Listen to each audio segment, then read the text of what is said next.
Welcome to the Dream Power Show, where your dreams turn into reality. Here is your host, Debbie Spector-Weissman.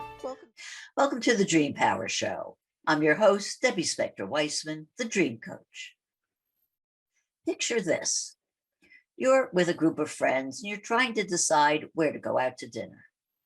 Someone suggests that new Greek restaurant that's just opened up in town. The others are enthusiastic about the idea. You, on the other hand, hate Greek food. And when you see how excited your friends are, you stay quiet and reluctantly agree to go along. Then nobody notices when you hardly pick at your food. And all you can think about is that aching throb at the pit of your stomach. What happened here? Simply put, you gave up your power. And instead of feeling good that you didn't make waves with your friends, you ended up making yourself miserable. Does this sound familiar? Too many of us give up our power, and often for things much more important than the trivial choice of what to have for dinner. What does it cost us? And is there a way to reclaim our power? We're going to discuss that with my guest, transformational coach, teacher, and award-winning author and speaker, Christian De La Huerta. Christian has created several self-development programs designed to help people step into their power. And he's the author of several books, including his latest one, Awakening to the Soul of Power. Welcome to the Dream Power Show, Christian. Thank you so much, Debbie. I'm really happy to be here on Dream Power. And I love that introduction, by the way. Out of the dozens of podcast interviews I've done, that was like the best, most clear story that to really capture the many ways and the simple ways and the complicated ways in which we sell out on our power and end up saying yes when inside we really feel no. Yeah, well, thank you very much for saying that. And I speak from experience because in the past, that was often my default position. I would always be the go along to get along person. So tell me, why is it that so many of us give away our power so easily? Yeah, I think most of us have an ambivalent, conflicted relationship to power. We want it, but we're afraid of it. And I think there are a couple of things that we fear. One is that if we really bead all of who we are, we really said what we were thinking and really expressed our desires and our dreams, that people would reject us, that people wouldn't like us, and that people, we might end up alone. I think we also fear that we might abuse it and cause harm to others. And no wonder, like, all we got to do is turn on the news on any given day to witness at least one abuse of power.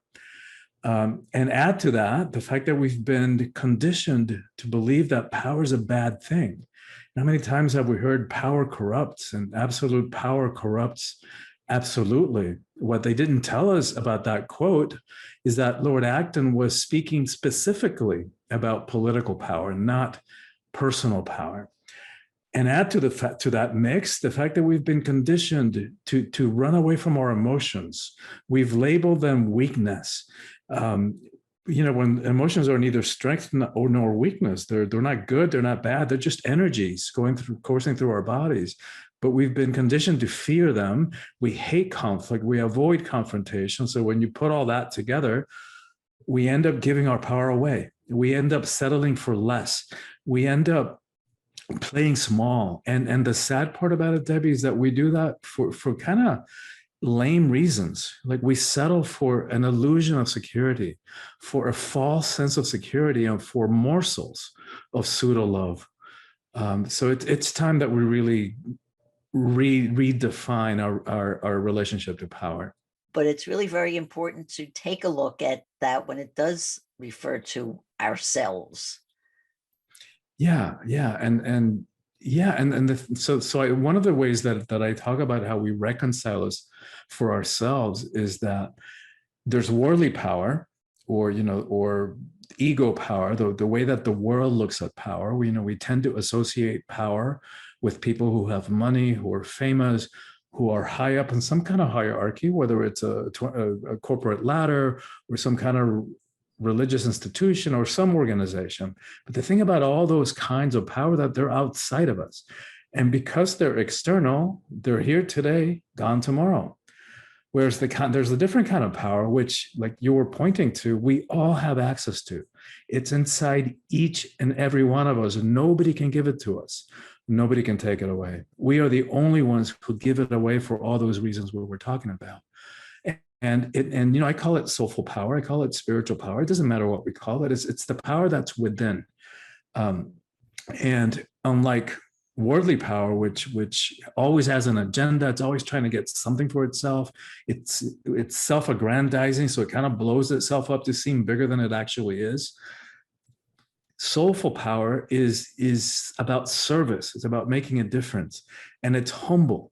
It doesn't need to prove anything to anybody. It just is. It comes from that deep level of knowing who we are, and deep level of self-confidence.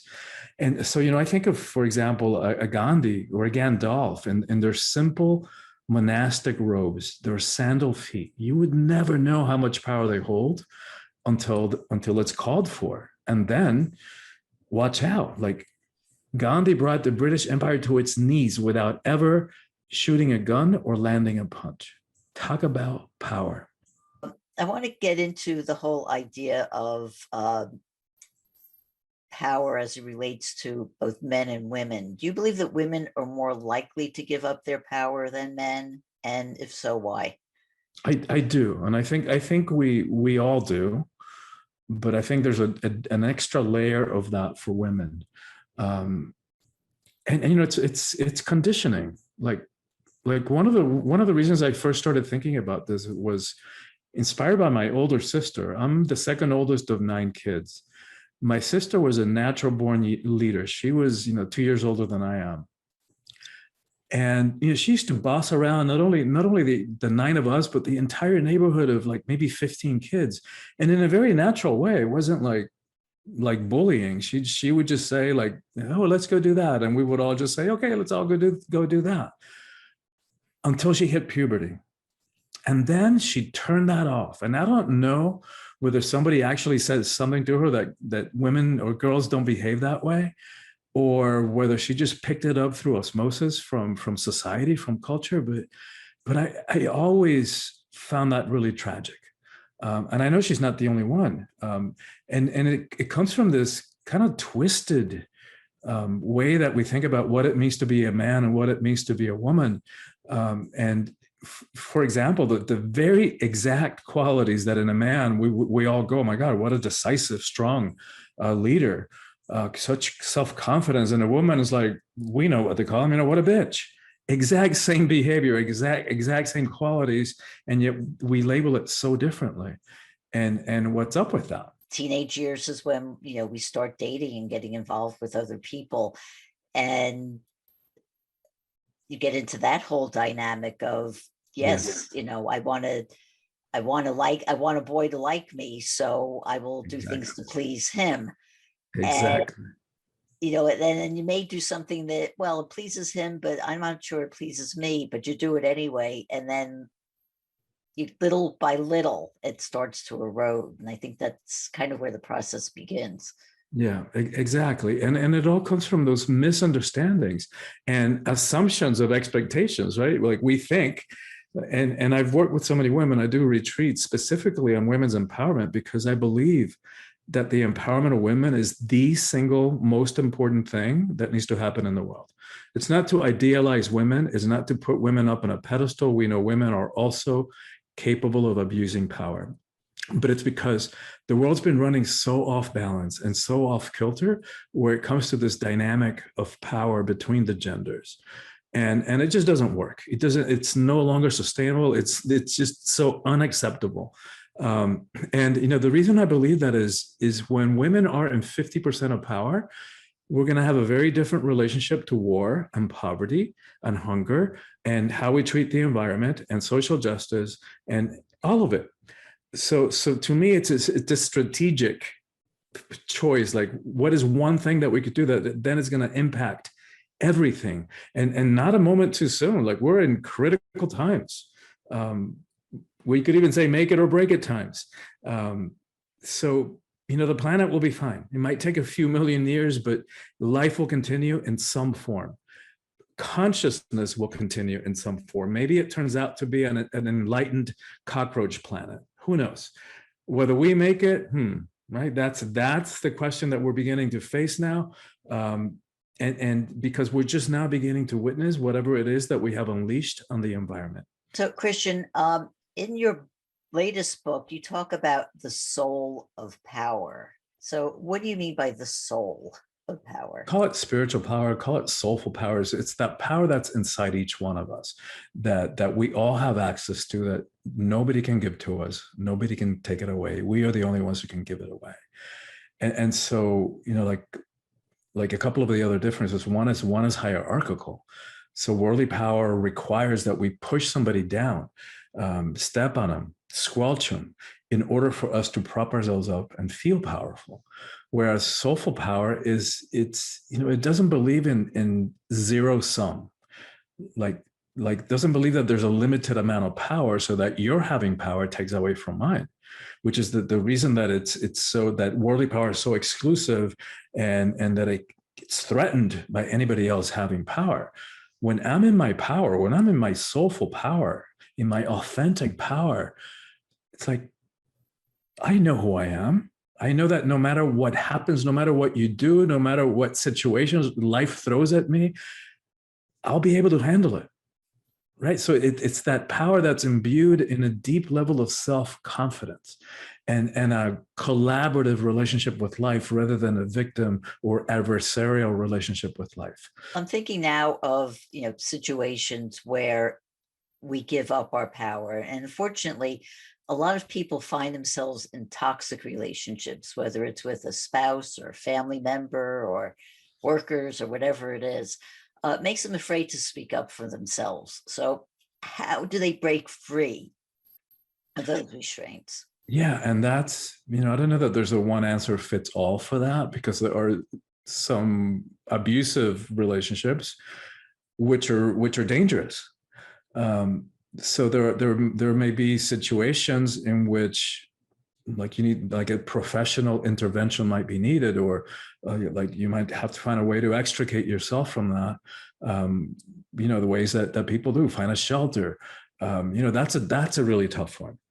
And where do you draw the line? Question in terms of like more your average toxic relationships, in which our physical safety is not being threatened.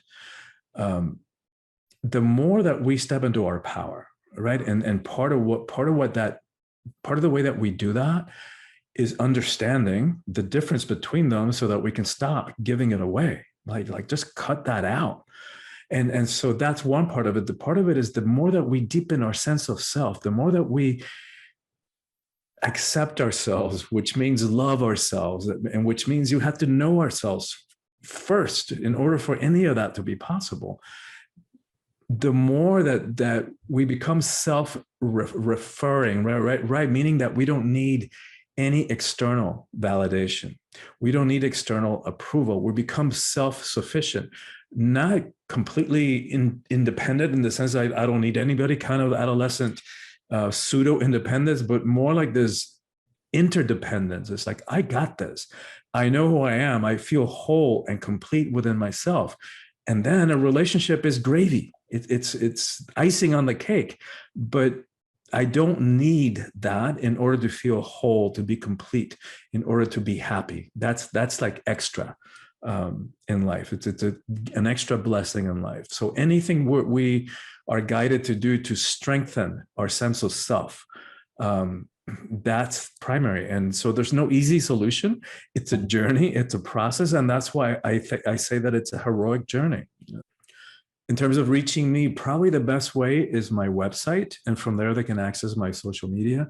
My website is soulfulpower.com. And for your listeners, if they will go to the website, soulfulpower.com, and sign up to be on my email list, we've got a special offer now where they'll get a sample chapter from the book talking about what it means to live heroically. They'll get some power practices that are designed to apply the teachings to our lives, because we don't need any more information. We've got information overload. What we need is transformation, and that comes from applying the teachings to our lives. And that's what those practices are designed to do. And then finally, they'll get a recorded video teaching with a guided meditation about trust, which will be supportive in these times of chaos and uncertainty. We've been speaking with transformational coach and author Christian De La Huerta. We'll be right back with our next guest. In my years of doing dream work, I've noticed a curious phenomenon. Almost all the dreams that I'm asked about or called on to interpret would be what I would call dark dreams. Not nightmares necessarily, but dreams that have a narrative that deal with issues or events that have a serious angle to them. It's rare that someone will tell me about a dream they find funny or one that puts a smile on their face. Is it just me? Or is this something that all dream workers see? Well, we're going to explore the benefits we can get from all dreams, including the happy ones, with dreamworker practitioner Katherine Bell. Katherine has been working with dreams for over 20 years, hosts a weekly radio show about dreams, and is the founder of Experiential Dream Work. Welcome to the Dream Power Show, Katherine. Thank you, Debbie. So glad to be here. Oh, it is my pleasure. Katherine, do you find yourself dealing more with the bad dreams than the good ones? Oh, absolutely. It's a natural human tendency. I can remember sending dreams to my coach years ago, and I put like a little star by the ones I wanted to be sure to look at. And always the darkest and the most terrifying dreams would get the star. And like, well, what about the one where I'm like gazing into his eyes, or where, where I'm playing happily on the beach? I have those dreams too. And I would like to learn to pay more attention to them. And I think we all should learn to pay attention to those happy dreams. Yeah, well, why is it, do you think, that we just focus more on the nightmares or on those dark, serious dreams? Yeah, well, I think part of it is human nature, and that we are survivors and we're descended from survivors. So there's a huge evolutionary advantage in paying attention to scary things. Like we can forget about, a beautiful watering hole, like fruit over here, or, mate potential. We can forget about 10 wonderful opportunities, but if we miss that one tiger, then we're dead. So there's some way that we really have to pay attention to the things that are dangerous, much more than the things that are life-giving and fun. So you see, fear is a factor then. It is. And, fear is very, very useful survival factor, and that the fear is something that is very helpful to us. And so it's something that we do pay attention to. And so when we have a fearful dream, it's natural for us to pay attention to it. But says there's another factor, Debbie, that I want to bring in, that is that dreams are something that help us work out our difficult feelings. They help us decide our dilemmas. They help us understand morally what's going on. And there's a lot of, there's a way that I think of dreams as they are part of our emotional immune system. And so it's natural that the topics that the dreams are dealing with would be ones that are difficult, or ones that we can't resolve on our own. So that's another factor, that even if you objectively look at your dreams, I think more dreams, and I've seen studies that say this too, that more of our dreams do deal with difficult topics than the ones that deal with happy topics. But you just said something I want to double back on and get a little explanation of. You said it's our emotional immune system. Could you define that for me? Yes.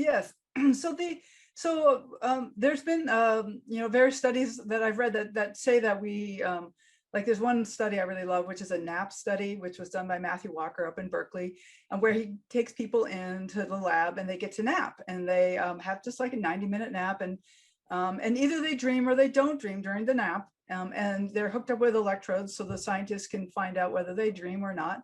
And the people that do dream during their nap wake up in a more positive emotional state than the ones who don't dream. And so it isn't the sleeping per se that's making us feel better, but a lot of what's making us feel better when we do sleep are the dreams. So the dreams are something that help us sort out our feelings. They bring us back into emotional balance. That's very interesting, because so often, people will say, they don't dream, or they don't remember their dreams. But a lot of times people will go to sleep not feeling at odds or not so good and wake up in a happy state. So you would say that's the dream, the unremembered dream that did that for them. So when we talk about, I think I'm gonna have to sleep on that. It's really more accurate to say I'm gonna dream on that. And so help me sort out my decision, help me sort out my mood.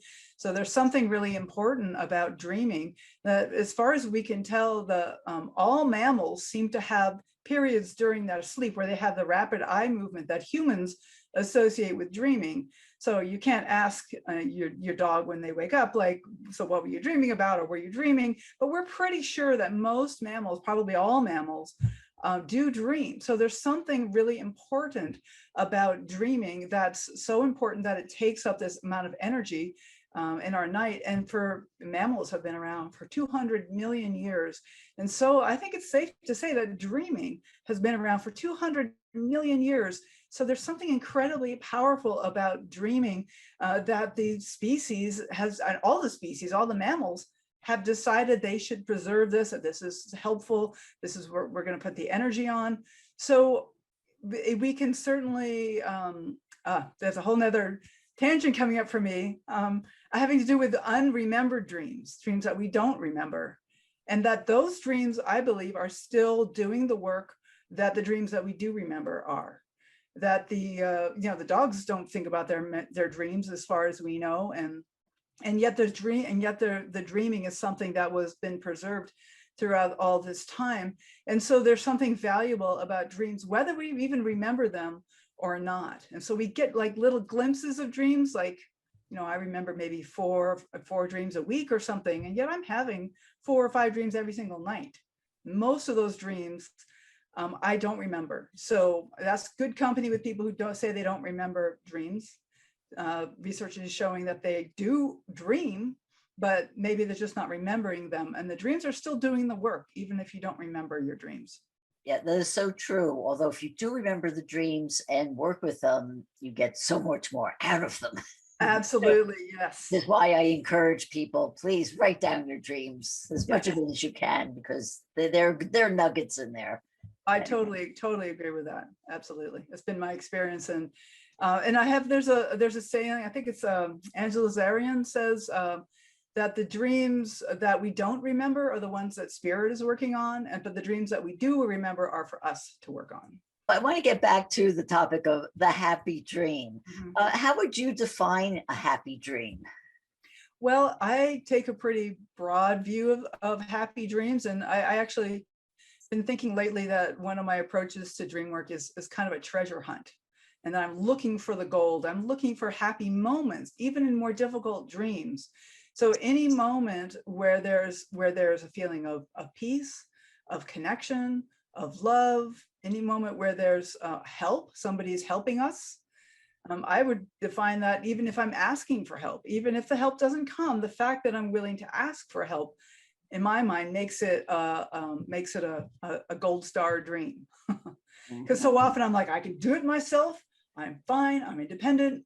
But when I ask for help, it's very vulnerable and it's very relational to open myself up to that possibility that someone might say no. I mean, it's scary to ask for help. And so, but any time that there's like a kind of eye contact, or even a moment where there's like a knowing glance between you and somebody else, or sitting together and eating food.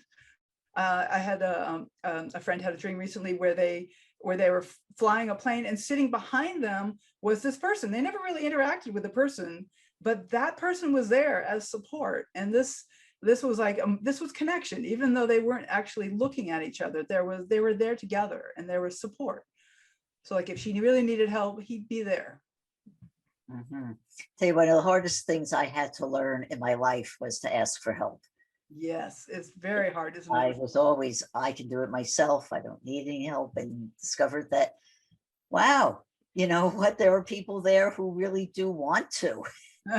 It's a gift. It really is a gift when we ask somebody else for help, because think of all the times that you have helped somebody else. It feels good to help another person. So it's, it's a reminder. I'm constantly reminding myself, it's like, it's really a gift for me to ask the other person to help me, because I forget. Yeah, and then when we're asking for help in our dreams, we're asking ourselves, giving that gift to ourselves. It's true. It's very true. So on your website, you tell the story of your dream about zebras. So tell us about that, because it sounds like a happy dream to me. Totally.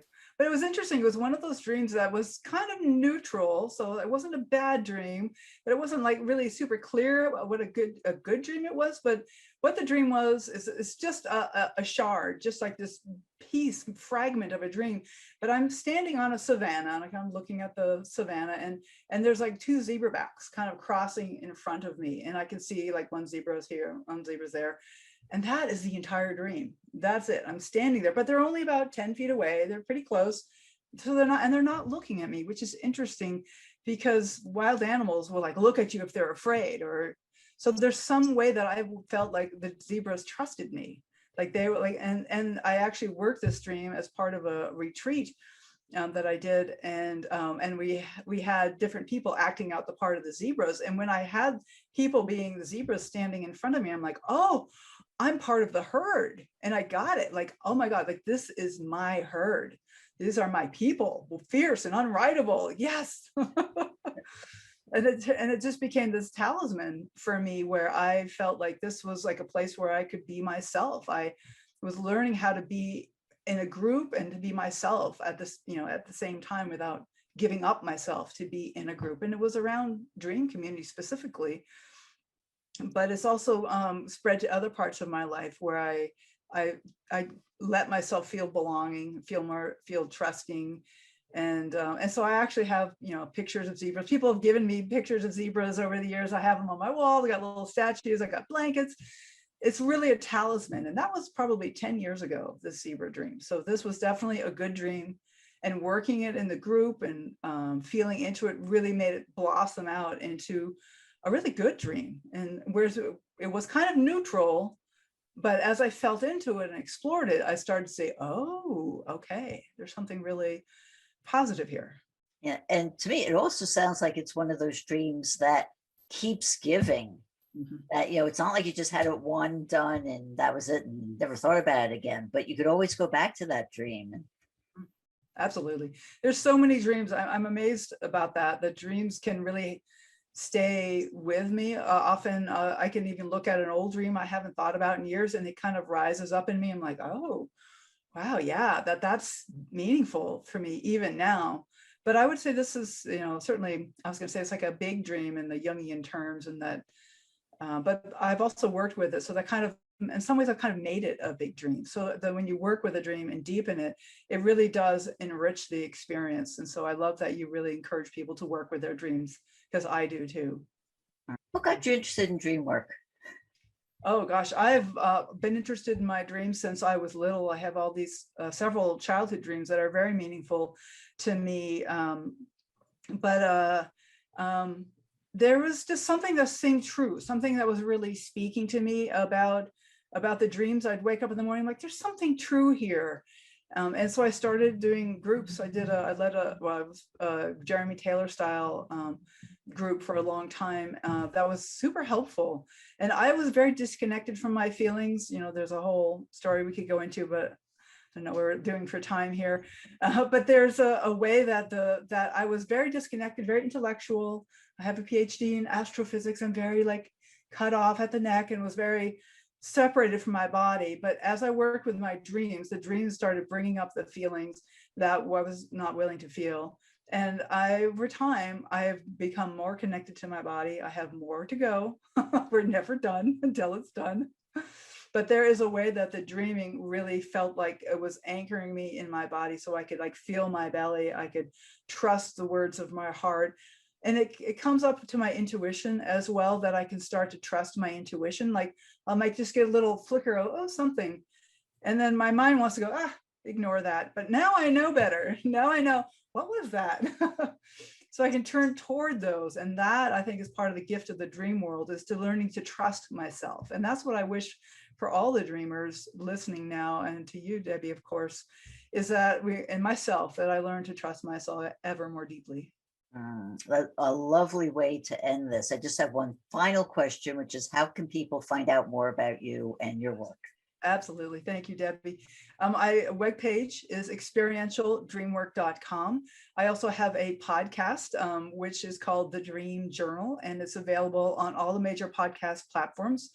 It's also a live radio show Saturday mornings. And if you go to my webpage, you can find out how to tune into that show. You could look me up on Facebook and Instagram as well, Experiential Dreamwork. We've been talking about dreams, including the happy ones, with dreamworker Katherine Bell. We'll be right back with our next guest.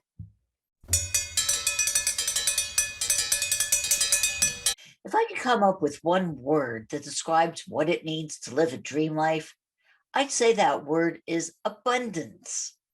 Abundance in love of self and others, abundance in passion and purpose, and what most people think of when they think of the word abundance: money.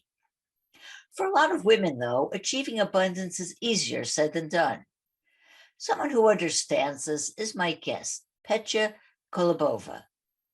Petia helps her clients achieve personal transformation so they can shine their light brightly on the world. She's also the host of the Unapologetically Abundant podcast. Welcome to the Dream Power Show, Petia. Thank you so much, Debbie. What a beautiful introduction. I'm like, sign me up. It all sounds so good. Daydreaming, night dreaming. I love that. Well, when I heard that you were going to be here and talking about abundance, which is, your main field, I said, let's go for it. I want to start out with this, Petia. In my years of doing this show, I've met a lot of coaches who have entered the field because they were able to overcome traumas in their own lives. In fact, that was my own motivation for becoming a dream life coach. So can you tell us what your life was like before you became an abundance coach? Absolutely. And I love that, that you're attracting people who walk their path and now they can be teaching others, because I feel that it makes us more trustworthy and relatable, and people can look at us and say, wow, if she could do it, I can do it too. And that's something that I really live by now, because when people look at me now, I truly live in the dream life. Like, I achieved everything I dreamed for, and now it's just like cherries on the top, but when I was growing up in scarcity, and it wasn't scarcity of money that I'm living on a street, not to put it in this way, but scarcity of love and nurturing. And I was, physically and mentally abused, and that led into eating disorder, toxic relationships.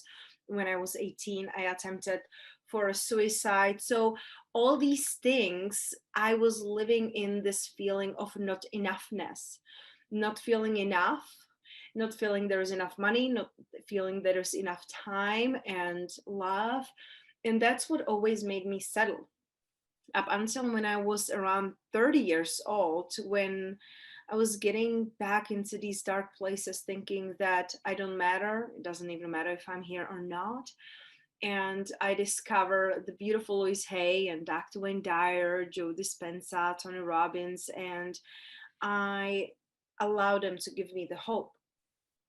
And that's what really helped me to become the one that I needed on my journey. And now I'm doing that for other women. I'm guiding them, giving them hope, giving them strategies, and really helping them to get crystal clear and unapologetic about who they are and why they came here. You talked about your past, and it sounds to me like, we always talk about limiting beliefs that are really holding us back. And it sounded like yours was just, I'm not good enough. Is that true? Yes, I truly believe that it's the limiting beliefs that are holding us back. And one of them was that I am not enough, and other were I'm unlovable, I'm not special. I feel like the one I'm not special, it's something that I have been working through just still recently, and still I'm working through that, because all my life I was looking outside of me, outsourcing my happiness, outsourcing my worthiness, and comparing myself to others. So it took me decades to really realize that each and every one of us is special and perfectly made for our purpose. So I would say that there was like a blend of limiting beliefs when I was growing up. So what would you say was the key thing that helped you overcome these beliefs? I feel that the first was like really realizing there is a hope and that it's possible for me. Because if we don't have a hope, faith in something bigger than ourselves and that it is possible for us, we will just keep going through the same things and feelings and beliefs in a different places with the different people, but the results will be the same. We will end up feeling the same way. So I feel like shifting into it's possible for me, I can do this, and then hiring mentors and being really open to growth and trusting that it's happening for me. Why don't you tell me your definition of abundance? Oh, I love that question, because when we say abundance, the first thing that comes, it's money, right? I experienced in my life, like there were like phases of my life that there was money, but then nothing else. And it felt miserable. So for me, abundance, it's freedom. For me, it's freedom to be myself, to do things that really align with who I am, freedom to do things that I want to enjoy, whether it's traveling, whether it's living in a nice home, whether it's taking care of my mom, my family. It's abundance of love and health and possibilities and opportunities. It's living with the sense in your heart that everything is working out for you. That's what I feel that true abundance is. Because when you align with this, the money comes. You get to create relationship with money like you would create relationship with anyone and everything that you want in your life. But only money won't make you happy. It will make your life easier, but won't make you happy and fulfilled. We touched upon the idea of self-limiting beliefs. When somebody comes to you, how do you help them overcome their own self-limiting beliefs? Always, and all of them. Because we all have limiting beliefs. Beliefs are just thoughts that we keep thinking, and many of them are not serving us. Because I never had a woman to come to me and say, I'm absolutely incredible, amazing, and I'm happy, and I just want to help more people to do that, right?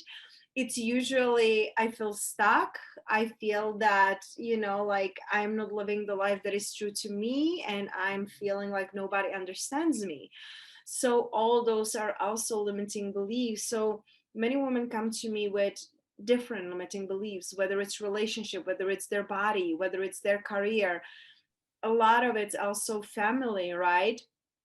And the sense of not being able to express yourself and freedom to be yourself. So I feel that all women that come to me and are open to work with me have limiting beliefs, and many of them we overcome in such a way that, like, I see my clients and how much they grown and change, and it just makes me feel on purpose. It's when I look at them and their lives and how much they are changed as a result is working together, I feel like that's why I'm here and that's why I came. That's why I'm doing what I'm doing and why I'm being who am I being. And many of them were able to release the toxic relationships, leave a corporate career, create their, successful, profitable online businesses. And some of them wanted to be a better mom and have better relationships and family. Some of them wanted to write books or travel the world. And when I see them now living it, it just makes me so happy. That is wonderful. Can you give me any specific examples of how you've been able to help others achieve abundance in their lives? Absolutely. So one of my clients, Lila, she is from Europe. And when we started to work together, she was working just by herself. She was a virtual assistant and she was making around $700 a month, which in Europe, it's okay. It's not like I'm living like the queen, but it's okay. And when we started working together, she realized her limiting beliefs about I have to do everything by myself. I cannot, trust people, and I can be only happy when I am, traveling, and I have to be out there to be successful. And we were able to shift these beliefs, work on her relationship to trusting herself, as a result, trusting others, creating relationship with money. And now she has months up until $7,000 a month, created a team of 5 people that are helping her with her business. Hence, she created the trust and delegated. And right now she's in Mexico. And before that, she was, traveling through Europe. And I believe she was a few weeks in Nicaragua. So she received that through removing her limiting beliefs about what is possible for her. Mm. And if you told her when she first came to you that this is what would be in store for her, would she have believed it? No, it's I feel like it's like we talk about the self-love. I feel like it's a gradual shift, because when women come to me, I can see the possibilities. I can just tap into their energy and I see what is possible for them. But I cannot tell her, oh, you will do this, you will get there, you will have that, right? It's up to them. And we never know where people are on their journeys, right? There is no guarantees and promises. We never know if it will take a month or if it will take a year. I had a client who worked with me. She was in a sales job, an amazing sales job. She was working for Coca-Cola and similar brands. So she was doing incredible money, but she was tired, frustrated. She knew she didn't belong there. She came to me because she wanted to feel good about herself, about her life choices.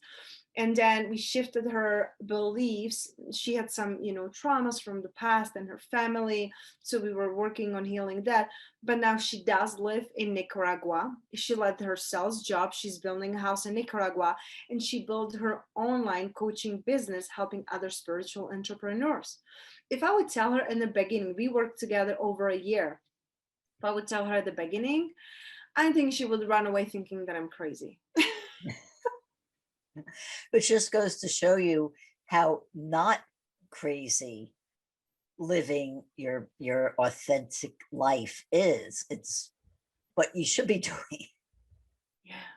Yeah, it's inspiring, when we see other people living their truth. It's like the reflection of what is possible and what we can do.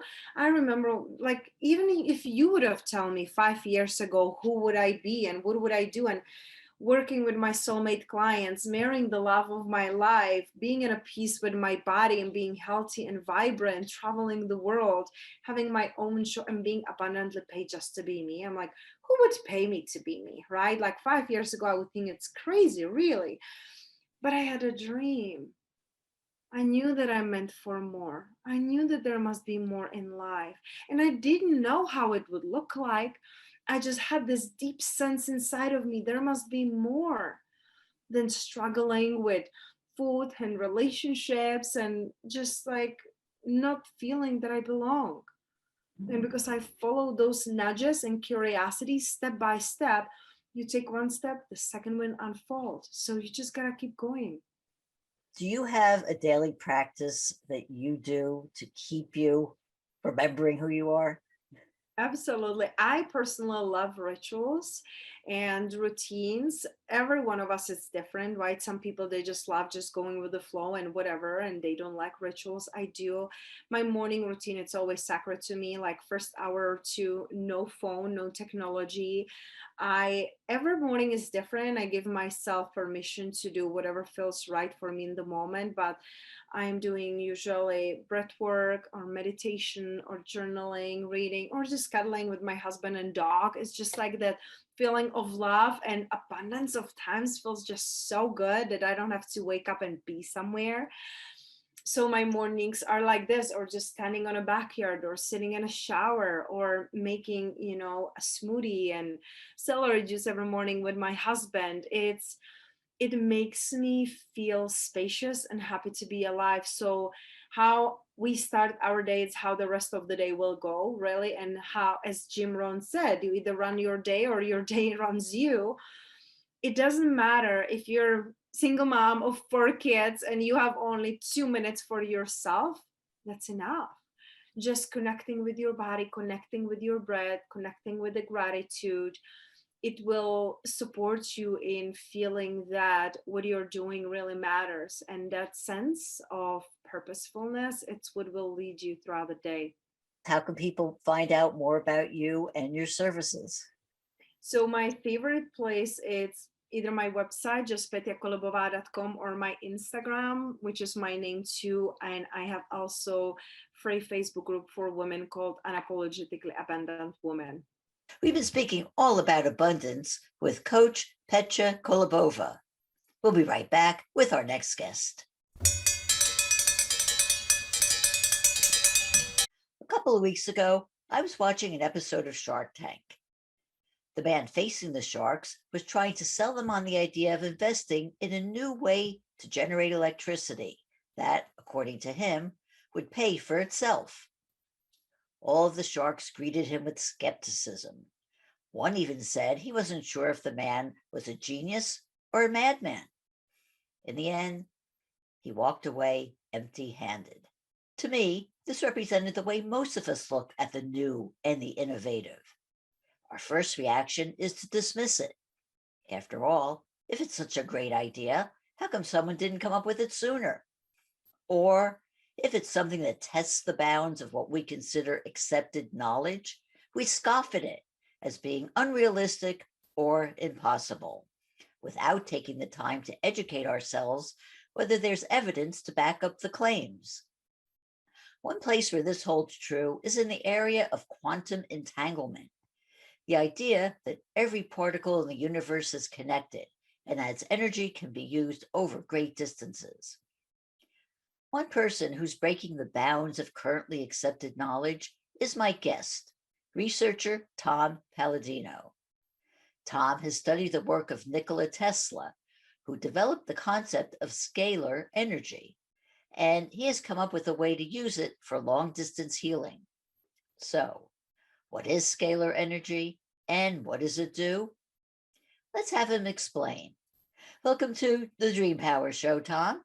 My honor to be here. Thank you, Debbie. Oh, it is my pleasure, Tom. So, Tom, for those of us who don't have a degree in physics, could you give us a simple explanation of what scalar energy is? This is simple. It's sunlight or starlight. There is another energy spectrum besides electricity. It's scalar energy, what some people call 0-point energy or Tesla energy. I am working with that other energy. It's very real. And many people are starting to realize that there is another energy dimension, scalar energy.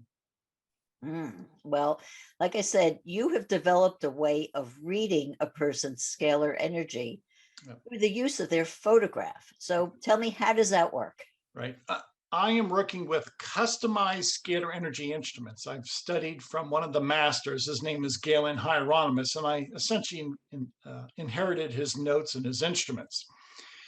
And with the scalar energy instruments, again, we're working with scalar energy, not electricity. I'm able to read the force field. I'm able to read the scalar energy signature on a photograph. So people will send me their photograph or a photograph of their animal, and this instrument can read the scalar energy force field or the scalar energy signature on a photograph. And so what does it actually read? It can read their chakra alignment and correct their chakra alignment. It can read the presence of toxins and pathogens and correct or eradicate or eliminate or cure that presence of toxins. It can, the scalar energy instrument can be used to assemble nutrients. Now, I do all of this by way of photographs because a photograph is a representation of a person, an animal, or a plant. So this is a new science, It demands a new vocabulary. It demands a new way of looking at reality. Again, we're not working with electricity. So I work exclusively with photographs because those photographs are symbolic, or they represent people, animals, or plants. So why though a photograph? And why can't you do it with the actual person? You know, I think you can, but I prefer to do this with a photograph because it's so much easier and people don't have to travel to an office. So the instruments that I've developed are working explicitly with photographs because we can miniaturize a photograph. We can place maybe 1,000 or 10,000 photographs in an instrument simultaneously. So I'm really looking at economies of scale now. I don't want people to have to travel a long distance to receive an in-person session.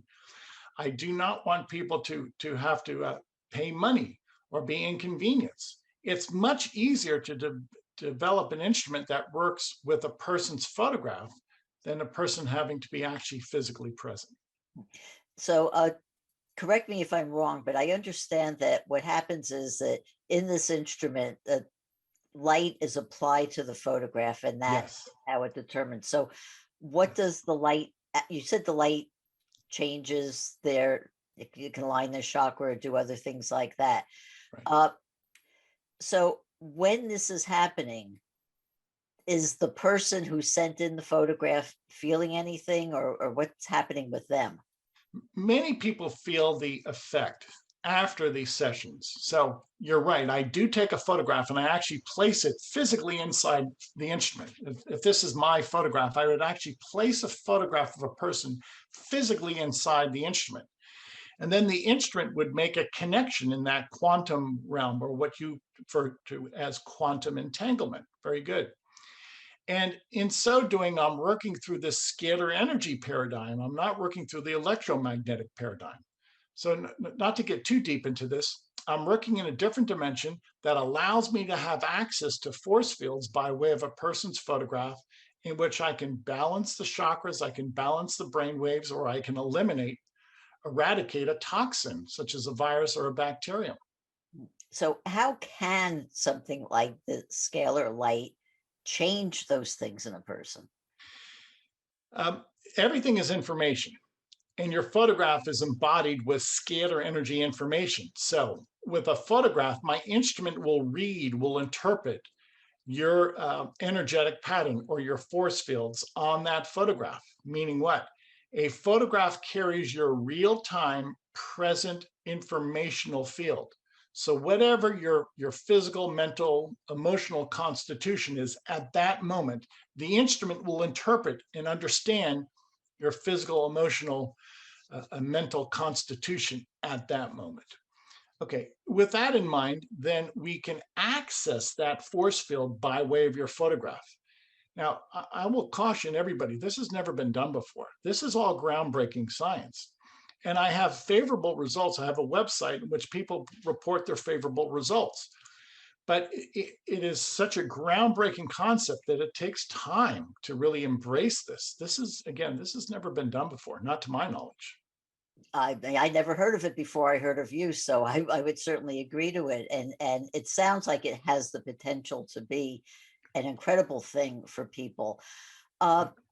So just to go through the process. So the light is applied to the photograph, and a person can feel it. I can understand how it reads the person's energy, and it reads them and gives you a analysis of the reading. But then how does it change what is going on? Very good. And that's the mystery. And I contend that every person has a scalar energy force field, not just an electromagnetic force field. So keep in mind, I work exclusively with scalar energy. I'm not working with electricity. So if I can effectuate a change in a person or an animal, it's because I can access their scalar energy force field. Now, modern day physics has never accepted that people embody a scalar energy force field, but it's true. And indeed, it is real. And my point is that goes back to the quantum entanglement. The only way you can explain quantum entanglement, in which all particles, all physical matter in the universe is interconnected, is by way of this interconnected paradigm. So what really is scalar energy? It's the presence of God. It's the omnipresence of God. If everything is interconnected, only God can do that. So what have I tapped into? I've tapped into God's force field. I've tapped into a divine force field. That's what I'm saying. Yeah, that's an amazing declaration to make. So Right. you feel like you're playing God? No, because I want to be humble and I want to acknowledge that I am the instrument, so to speak. I am not the originator, but I will go on record. I have tapped into this God force. I have incredible power with these instruments. These instruments allow me to control nature. I'm going to repeat that. I have consummate control over nature with these instruments. It really is a very grave responsibility that I have. How long do those changes and those effects last after the treatment?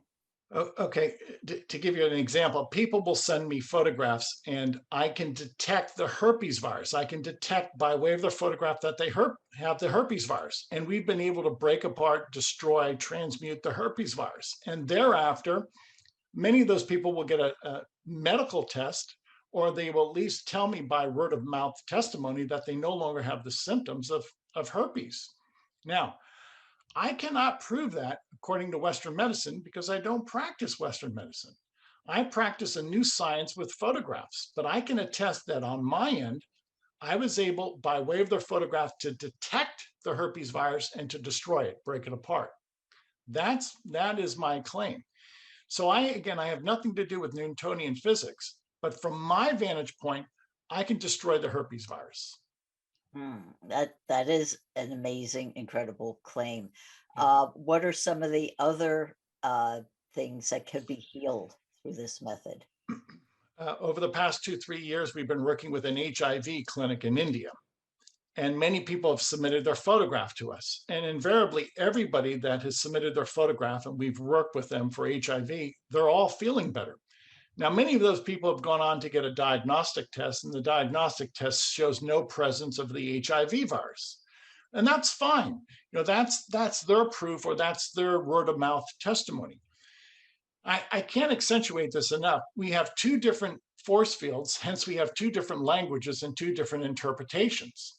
So by my vantage point, I can take the HIV virus, detect it upon a photograph, and I can break that down. That's easy to do. How can people find out about this and about your services? The website is scalarlight.com. Please look at the website. We offer everybody in the world 15 days of free sessions. And again, you're going to email us your photograph. We only work in the quantum realm by way of your photograph. So scalarlight.com, read the literature. If you like it, then submit your photograph to us. We'll work with your entire family. You can submit the photograph of your entire family, including your pets. We'll work with you for free for 15 days, and then you decide if this is of merit. You decide if you've benefited from this. So in that 15 days, is the photograph put into the instrument for 15 days, or is it there constantly for 15 days? Constantly for 15 days. 1 hour a day, I work with chakras. I treat for chakras. The other hour, the second hour, I cleanse of parasites, bacteria, etc. The other 22 hours, I work with nutrients. I download nutrients. So it's a 24-hour session around the clock. Around the clock for 15 days in the trial. Yep. We've been speaking about scalar energy and its effects with Tom Paladino. I hope you've enjoyed today's program. If you have, please tell all your friends, follow me, and drop a positive review on your podcast site. And if you're on Clubhouse, join me in my club, Club Dreams, where I host weekly rooms on all aspects of dream work. Until next time, this is Debbie Spector-Weissman saying, sweet dreams, everybody.